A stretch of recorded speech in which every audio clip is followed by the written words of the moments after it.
All right, let's talk about the future of your job.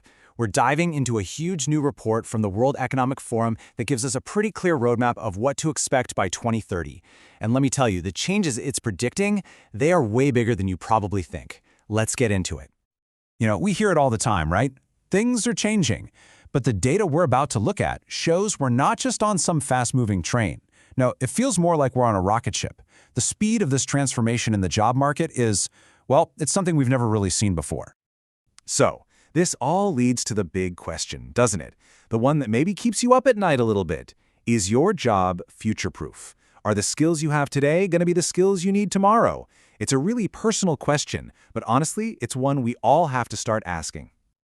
Yeah, this isn't about little tweaks here and there. The World Economic Forum's latest Future of Jobs report surveyed over 1,000 of the world's biggest employers, and what they found, it's a picture of a massive structural overhaul. It's a story about disruption, for sure, but as you'll see, it's also a story of incredible new opportunities. Okay, so first let's just talk about the scale of this thing. Just how big is this wave of change that's coming? Well, the numbers are kind of mind-blowing. Okay, let's get the tough part out of the way first. By 2030, employers around the globe expect that about 92 million jobs are just going to be displaced by these big structural changes. I mean, that's a huge number. It's roughly 8% of the entire workforce today. But Ann, you really have to hear this part. That is not the whole story. Not even close. In that exact same time frame, the very same forces are expected to create 170 million new jobs.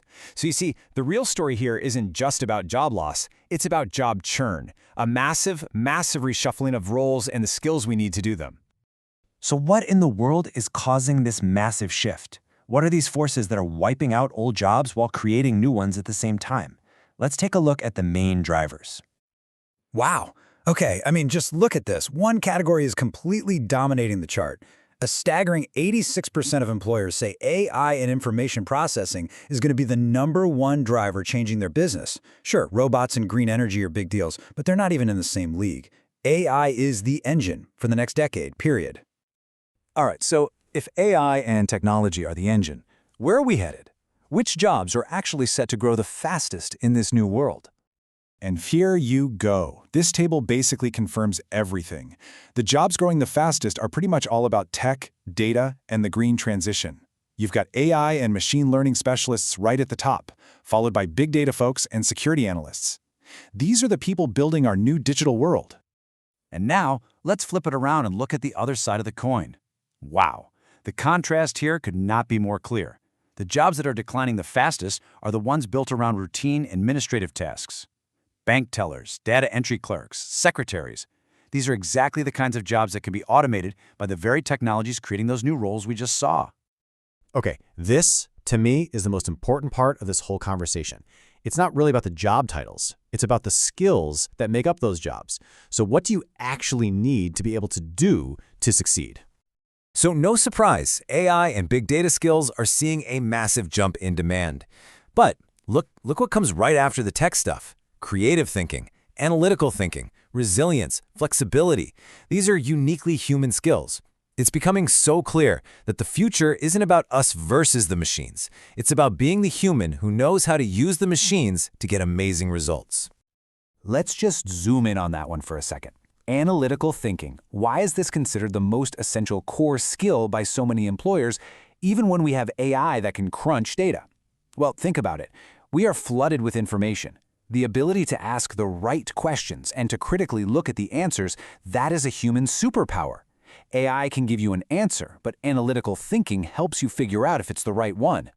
If you need one single thing to remember from all of this, let it be this quote.